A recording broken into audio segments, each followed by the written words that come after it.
ಶ್ರೀ ವೀರಭದ್ರೇಶ್ವರ ಮಹಾಸ್ವಾಮಿಯ ದಿವ್ಯ ಕ್ಷೇತ್ರದ ಈ ಒಂದು ಗುಡ್ಡಗಾಡಿನಲ್ಲಿ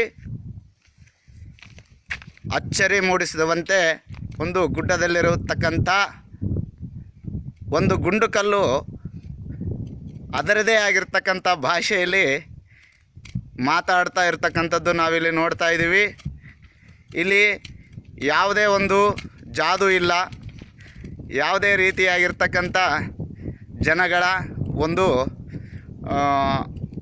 ಬಲ ಪ್ರಯೋಗನೂ ಇಲ್ಲದೆ ಇರತಕ್ಕಂಥ ಈ ಒಂದು ಗುಂಡು ತನ್ನಿಂದ ತಾನಾಗಿ, ಯಾಕಂತಂದರೆ ಇದು ಕಲಿಯುಗ, ಇಲ್ಲಿ ಕೆಟ್ಟ ಜನಗಳ ಹಾವಳಿ ಹಾಗೆ ಸುಸಂಸ್ಕೃತಿ ಕಡಿಮೆ ಆಗ್ತಿರೋದ್ರಿಂದ ಕಲ್ಲುಗಳು ಕೂಡ ಇದು ಈಗಿರ್ತಕ್ಕಂಥ ಕಲಿಯುಗ ಕೆಟ್ಟದ್ದು ಅಂತಕ್ಕಂಥ ಸೂಚನೆಯನ್ನು ತಮ್ಮದೇ ಆಗಿರ್ತಕ್ಕಂಥ ಭಾಷೆಯಲ್ಲಿ ಹೇಳ್ತಿದೆ.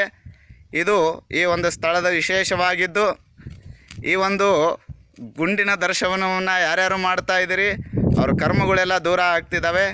ಹಾಗಾಗಿ ಯಾರಾದರೂ ತಮ್ಮ ಕರ್ಮಗಳನ್ನ ಕಳ್ಕೊಬೇಕಂತಿರ್ತಕ್ಕಂಥವ್ರು ಈ ಒಂದು ಗುಂಡನ್ನು ನೇರವಾಗಿ ದರ್ಶನ ಮಾಡ್ಬೋದು. ಆದರೆ ನಮ್ಮ ಮೂವರನ್ನ ಕರ್ಕೊಂಬಂದ್ರೆ ಮಾತ್ರ, ನಾವು ದಿವ್ಯತ್ರೆಯರು ಮೂವರಿದ್ದರೆ ಮಾತ್ರ ಈ ಗುಂಡು ಅಳ್ಳಾಡ್ತದೆ ಅಂತ ಹೇಳ್ತಾ, ಈ ಒಂದು ಗುಂಡಿನ ಬಗ್ಗೆ ನಮ್ಮ ಸ್ನೇಹಿತರು ಸಹೋದರರು ಆಗಿರ್ತಕ್ಕಂಥ ನಮ್ಮ ಪ್ರತಿನಿಧಿಯವರೇ ಆಗಿರ್ತಕ್ಕಂಥ ಅಭಿಯವರು ತಮ್ಮದೇ ಆಗಿರ್ತಕ್ಕಂಥ ಒಂದೆರಡು ವಿಷಯಗಳನ್ನ ತಿಳಿಸ್ತಿದ್ದಾರೆ. ಕಾದು ನೋಡಿ. ಈ ಗಂಗಾವತಿಯಲ್ಲಿರೋ ಈ ಕಲ್ಲು ಅಲ್ಲಾಡ್ತಿರೋದಾದ್ರೂ ಯಾಕೆ? ಈ ಕಲ್ಲಿನಲ್ಲಿರುವಂಥ ದೈವಶಕ್ತಿ ಆದರೂ ಏನು? ಇದನ್ನೊಂದ್ಸತಿ ಸ್ಪರ್ಶ ಮಾಡಿ ನಮ್ಮ ಜೀವನವನ್ನು ಪಾವನ ಮಾಡ್ಕೊಳ್ಳೋಕೆ ನಾವು ತಂಡ ಬಂದಿದ್ದೆ.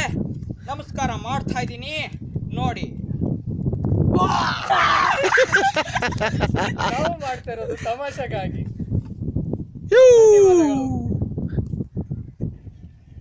ನಾವು ಮಾಡಿದ್ದು ತಮಾಷೆಗಾಗಿ.